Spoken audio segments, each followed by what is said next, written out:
നിങ്ങളുടെ ക്ലാസ്സിൽ രാഹുൽ എന്നും രോഹിത് എന്നും പേരുള്ള രണ്ടുപേരുണ്ടെന്ന് കരുതുക. രണ്ടുപേരും പരീക്ഷയ്ക്ക് ഒരുപോലെയാണ് പഠിക്കുന്നത്. അതായത് രാഹുലിന് അറിയാവുന്ന കാര്യങ്ങൾ തന്നെയാണ് രോഹിത്തിനും അറിയാവുന്നത്. ഏത് ചോദ്യത്തിന് ഉത്തരമാണ് രാഹുലിനെ അറിയാവുന്നത്, അതേ ചോദ്യത്തിന്റെ ഉത്തരം രോഹിത്തിനും അറിയാം. എന്നാൽ ഇവർ തമ്മിൽ വലിയൊരു വ്യത്യാസമുണ്ട്. അത് അവരുടെ റൈറ്റിംഗ് സ്കിൽസ് ആണ്. രോഹിത്തിന്റെ ആൻസർ റൈറ്റിംഗ് സ്കിൽസ് രാഹുലിന്റെ അപേക്ഷിച്ച് 5 മടങ്ങ് മികച്ചതാണ്.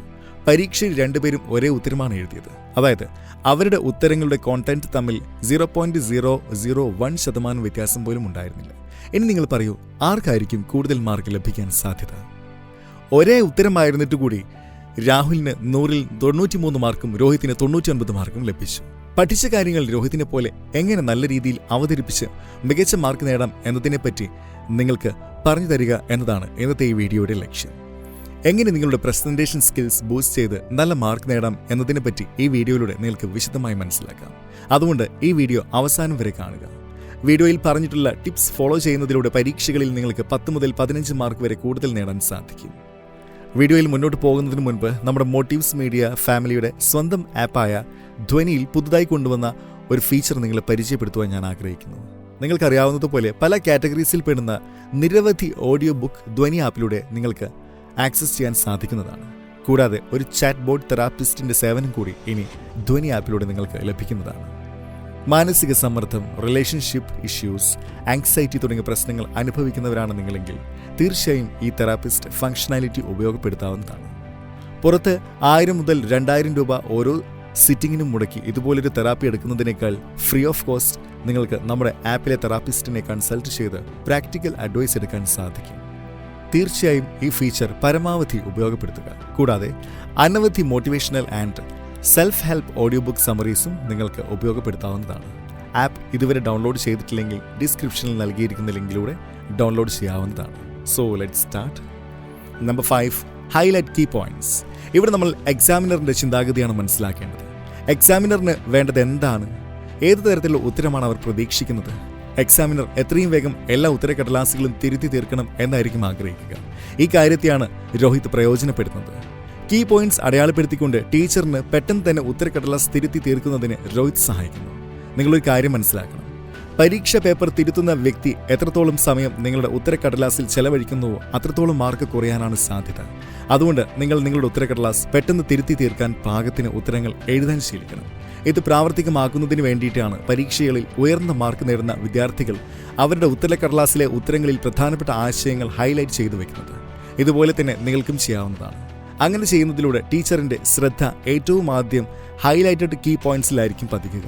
അതുവഴി ഉത്തരം മുഴുവൻ വായിച്ചെടുക്കുക എന്നുള്ള ബുദ്ധിമുട്ടും ഒഴിവായി കിട്ടും. ചുരുക്കി പറഞ്ഞാൽ ടീച്ചർ വായിക്കുന്ന പോയിന്റ്സ് നിങ്ങൾ അടയാളപ്പെടുത്തിയവയായിരിക്കണം. ഇൻഫാക്ട് പേപ്പർ തിരുത്തുമ്പോൾ നിങ്ങൾ ടീച്ചറിന് എത്രത്തോളം കംഫർട്ട് നൽകുന്നുവോ അത്രത്തോളം കംഫർട്ട് നിങ്ങൾക്കുണ്ടാകും. അതായത് നിങ്ങളുടെ മാർക്കും അത്രത്തോളം കൂടും. Number 4, pointers and tables. വീഡിയോയുടെ തുടക്കത്തിൽ പറഞ്ഞ രോഹിത്തിന്റെയും രാഹുലിന്റെയും ലോങ് ആൻസേഴ്സും ഡിഫറൻസും പോലുള്ള ചോദ്യങ്ങൾക്ക് ഉത്തരം എഴുതുന്ന രീതി വ്യത്യസ്തമായിരുന്നു. രാഹുൽ ലോങ് ആൻസേഴ്സ് പാരഗ്രാഫ് ഫ്രമിലാണ് എഴുതുന്നത്. എന്നാൽ രോഹിത് ലോങ് ആൻസേഴ്സ് പോയിന്റേഴ്സ് ആക്കിയാണ് എഴുതുന്നത്. ഇതുപോലെ തന്നെ ഡിഫറൻസിന്റെ ചോദ്യങ്ങൾക്കും ഉദാഹരണത്തിന് write the difference between concave and convex lens. ഇതിന് ഉത്തരം രോഹിത് ടേബിൾ വരച്ചാണ് എഴുതുന്നത്. എന്നാൽ രാഹുൽ പാരഗ്രാഫ് ഫ്രം ആണ് എഴുതുന്നത്. ഇനി നിങ്ങൾ തന്നെ പറയുക, ഈ 2 രീതികൾ വെച്ച് ഏതാണ് വായിക്കുന്നതിനും മനസ്സിലാക്കുന്നതിനും കൂടുതൽ എളുപ്പമുള്ള ഉത്തരം? അതിൽ ആർക്കും സംശയമേ ഉണ്ടാകില്ല. കാരണം പോയിന്റേഴ്സ് ആൻഡ് ടേബിൾസ് ഉള്ളത് തന്നെയാണ് മനസ്സിലാക്കാനും വായിക്കാനും കൂടുതൽ എളുപ്പമായിട്ടുള്ളത്. നിങ്ങളും ഇത് തന്നെയാണ് ചെയ്യേണ്ടത്. പരീക്ഷയിൽ ഏതെങ്കിലും 2 വസ്തുക്കൾ തമ്മിലുള്ള വ്യത്യാസം ചോദിക്കുകയാണെങ്കിൽ നിങ്ങൾ അതിന് ടേബിൾ ഫോമാറ്റിലാണ് ഉത്തരം എഴുതേണ്ടത്. അതുപോലെ തന്നെ ലോങ് ആൻസേഴ്സ് ആണ് ചോദിക്കുന്നതെങ്കിൽ പാരഗ്രാഫ് ആക്കുന്നതിന് പകരം നിങ്ങൾ പോയിന്റേഴ്സ് ആക്കി എഴുതണം. ഇനിയും പ്രധാനപ്പെട്ട ആശയങ്ങൾ ഹൈലൈറ്റ് ചെയ്താണ് ഉത്തരം എഴുതുന്നതെന്ന് കരുതുക. ലോങ് ആൻസേഴ്സ് പോയിന്റ് ഫോമാറ്റിലും ഡിഫറൻസ് ടേബിൾ ഫോമാറ്റിലുമാണ് എഴുതുന്നത് എന്ന് കരുതുക. ഇനി പറയുന്ന 3ാമത്തെ ടിപ്പ് ഫോളോ ചെയ്യാതിരുന്നാൽ ഈ പറഞ്ഞതൊക്കെ ചെയ്താലും നിങ്ങളുടെ മാർക്കിന് വലിയ വ്യത്യാസമൊന്നും വരില്ല. 3ാമത്തെ ടിപ്പ് എന്താണെന്ന് നോക്കാം. Number 3, attempt paper in order. വിദ്യാർത്ഥികളെ സങ്കല്പിക്കുക. അതിലൊരാൾ ചോദ്യപേപ്പറിൽ ചോദ്യങ്ങളുള്ള അതേ ഓർഡറിലാണ് ഉത്തരങ്ങൾ എഴുതിയത്. എന്നാൽ 2ാമത്തെ വിദ്യാർത്ഥി റാൻഡമായിട്ടാണ് ഉത്തരം എഴുതിയത്. അതായത് ആദ്യം 1ാമത്തെ ചോദ്യം എഴുതി, അത് കഴിഞ്ഞ് 20ാമത്തെ ചോദ്യം. ഈ രീതിയിൽ നിങ്ങൾ ഈ 2 പേരുടെയും ഉത്തരക്കടലാസുകൾ തിരുത്തുമ്പോൾ ആരുടേത് തിരുത്താനാണ് നിങ്ങൾക്ക് കൂടുതൽ എളുപ്പം? 1ാമത്തെ ആളുടെയോ അതോ 2ാമത്തെ ആളുടെയോ? ഒബ്വിയസ്ലി ഉത്തരങ്ങൾ ചോദ്യങ്ങളുടെ അതേ ക്രമത്തിൽ എഴുതിയിട്ടുള്ള കുട്ടിയുടെ ചോദ്യങ്ങൾ തന്നിട്ടുള്ള അതേ ഓർഡറിൽ ആവണമെന്ന് നിയമങ്ങളൊന്നുമില്ല. വിദ്യാർത്ഥിക്ക് ഏതുത്തരമാണോ എഴുതാൻ തോന്നുന്നത് അത് എഴുതാവുന്നതാണ്. എന്നാൽ സൈക്കോളജി എന്നൊരു കാര്യമില്ലേ? നിങ്ങളുടെ ഉത്തരക്കടലാസ് തിരുത്തുന്ന ടീച്ചറിന്റെ മൂഡ് ശരിയല്ല എന്ന് കരുതുക. അതോടൊപ്പം തന്നെ നിങ്ങൾ ഉത്തരങ്ങൾ എഴുതിയിരിക്കുന്നത് റാൻഡം ആയിട്ടാണ്. 1ാമത്തെ ചോദ്യം, പിന്നെ 10ാമത്തെ ചോദ്യം, അങ്ങനെയൊക്കെയാണ് നിങ്ങൾ ഉത്തരം എഴുതിയിട്ടുള്ളത്. ഈ സാഹചര്യത്തിൽ ടീച്ചറിന് പലതവണ പേജുകൾ മറിച്ചു നോക്കി ഉത്തരങ്ങൾ ഏത് ചോദ്യത്തിൻ്റെതാണെന്ന് ഉറപ്പുവരുത്തേണ്ടി വരും. ഇതൊക്കെ ചെയ്യുമ്പോൾ എക്സാമിനറിന് തീർച്ചയായും ഡിസ്കംഫേർട്ട് തോന്നും. ഇതൊക്കെ ഒഴിവാക്കുന്നതിനായി നിങ്ങൾ പരമാവധി സീക്വൻസിൽ തന്നെ ഉത്തരം എഴുതാൻ ശ്രമിക്കുക.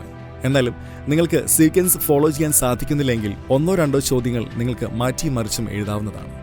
തുടർച്ചയായി സീക്വൻസ് തെറ്റിച്ച് ഉത്തരം എഴുതുന്നത് അത്ര നല്ലതല്ല. അതുകൊണ്ട് നിങ്ങൾ പരമാവധി ചോദ്യപേപ്പറിൽ അതേ ക്രമത്തിൽ തന്നെ ഉത്തരങ്ങൾ എഴുതാൻ ശ്രമിക്കുക.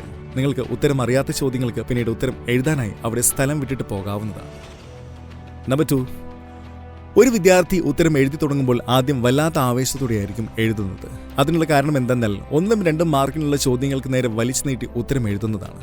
ചോദ്യത്തിൽ ചോദിച്ചിട്ടില്ലാത്തതിനെ പറ്റി പോലും ഉത്തരത്തിൽ അവർ എഴുതി വയ്ക്കുന്നു. ഇതിലൂടെ സംഭവിക്കുന്നതെന്ന് നിങ്ങളുടെ വിലപ്പെട്ട ഒത്തിരി സമയം പാഴായി പോകുന്നു. അതോടൊപ്പം തന്നെ എക്സാമിനറിനും നിങ്ങളുടെ ഉത്തരങ്ങൾ തിരുത്തുമ്പോൾ ബുദ്ധിമുട്ട് അനുഭവപ്പെടുന്നു. ഈ ചെറിയ ചോദ്യങ്ങൾക്ക് ശേഷമാണ് 4 മാർക്കിന്റെയും 5 മാർക്കിന്റെയും ചോദ്യങ്ങൾക്ക് വരുന്നത്. സമയക്കുറവ് കാരണം ആ ചോദ്യങ്ങൾക്ക് എഴുതേണ്ട അത്രത്തോളം ഉത്തരം നിങ്ങൾക്ക് എഴുതാൻ സാധിക്കാതെ വരും. അതുകൊണ്ട് തന്നെ നിങ്ങൾ ഉത്തരങ്ങൾ കൃത്യമായി എഴുതാൻ ശ്രമിക്കുക. എന്താണ് ചോദിച്ചിട്ടുള്ളത് അതിന് ഉത്തരം നൽകുക. നിങ്ങൾ എപ്പോഴും മനസ്സിലാക്കേണ്ട ഒരു കാര്യമാണ്, ഉത്തരത്തിന്റെ വലിപ്പം ചോദ്യത്തിന്റെ മാർക്കിന് നേരനുപാതത്തിലായിരിക്കും. അതായത് 1 മാർക്കിന്റെ ചോദ്യമാണെങ്കിൽ എക്സാമിനർ നിങ്ങളിൽ നിന്നും 1-2 സെന്റൻസിലുള്ള ഉത്തരമാണ് പ്രതീക്ഷിക്കുന്നത്. ഇനി 5 മാർക്കിന്റെ ചോദ്യമാണെങ്കിൽ തിരുത്തുന്നയാൾ നിങ്ങൾ ആ ചോദ്യത്തിന് വളരെയധികം വിശദമായി ഉത്തരം എഴുതണമെന്നായിരിക്കും ആഗ്രഹിക്കുക. ഇനി നിങ്ങളുടെ കൈയക്ഷരം മോശമാണെങ്കിൽ അടുത്ത് പറയാൻ പോകുന്ന ടിപ്പ് നിങ്ങൾക്ക് തീർച്ചയായും ഉപകാരപ്പെടുന്നതാണ്. Number 1, draw a line after each question. ഓരോ ഉത്തരവും എഴുതി കഴിഞ്ഞതിന് ശേഷം ലൈൻ വരയ്ക്കുന്നതിലൂടെ നിങ്ങൾക്ക് പ്രധാനമായും 2 ഗുണങ്ങളാണ് ലഭിക്കുക. നിങ്ങളുടെ കൈയക്ഷരം എത്ര തന്നെ മോശമായാലും നിങ്ങൾ ഓരോ ചോദ്യത്തിന്റെ ഉത്തരം എഴുതിയതിനു ശേഷവും അടിവരയിടുന്നതിലൂടെ നിങ്ങളുടെ ഉത്തരക്കടലാസ് കാണാൻ കൂടുതൽ ഭംഗിയുള്ളതാകുന്നു. ഇനി 2ാമത്തെ ഗുണമാണ്, നിങ്ങൾക്ക് പരീക്ഷ എഴുതിയതിനു ശേഷം ഉത്തരങ്ങൾ ഒന്നുകൂടി ഓടിച്ചു വായിക്കുമ്പോൾ അവ തമ്മിൽ വേർതിരിച്ചറിയുന്നത് കൂടുതൽ എളുപ്പമാകും. കാരണം ഉത്തരങ്ങൾ നല്ല രീതിയിൽ സെപ്പറേറ്റഡ് ആയിരിക്കും. ലൈൻ വരയ്ക്കുന്നതിലൂടെ എക്സാമിനറിന് ഈ ചോദ്യത്തിന്റെ ഉത്തരം അവിടെ അവസാനിച്ചു എന്ന് പെട്ടെന്ന് മനസ്സിലാക്കാൻ സാധിക്കും. ഉത്തരങ്ങൾ മിക്സപ്പ് ആവുകയുമില്ല. നിങ്ങളുടെ ഉത്തരക്കടലാസും കൂടുതൽ ഭംഗിയുള്ളതായിരിക്കും. അതുകൊണ്ട് തന്നെ ഓരോ ഉത്തരങ്ങൾക്ക് ശേഷവും ലൈൻ വരയ്ക്കുന്നത് നല്ലതായിരിക്കും.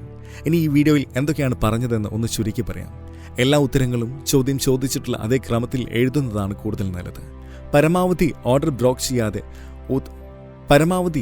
ബ്രേക്ക് ചെയ്യാതെ ഉത്തരം എഴുതാൻ ശ്രമിക്കുക. ഉത്തരങ്ങളിലെ പ്രധാനപ്പെട്ട ആശയങ്ങളെ ഹൈലൈറ്റ് ചെയ്യുക. അതുകൂടാതെ ലോങ് ആൻസേഴ്സ് പോയിന്റോ ആയിട്ടും ഡിഫറൻസ് ടാബിളിലും എഴുതുക. അതുപോലെ തന്നെ ഓരോ ഉത്തരം എഴുതിയതിന് ശേഷവും ഓരോ ലൈൻ വരയ്ക്കുക. അതിലൂടെ ഉത്തരങ്ങൾ തമ്മിൽ മിക്സപ്പ് ആവില്ല. ഉത്തരക്കടലാസ് കൂടുതൽ മനോഹരവുമായിരിക്കും. ചോദ്യത്തിൽ ചോദിച്ചിരിക്കുന്നത് എന്താണോ അത് മാത്രം ഉത്തരമായിട്ട് എഴുതുക. കൂടുതൽ ചുറ്റി വളയ്ക്കേണ്ട ആവശ്യമില്ല. നിങ്ങൾക്ക് ഈ വീഡിയോ ഇഷ്ടപ്പെട്ടു എന്ന് കരുതുന്നു.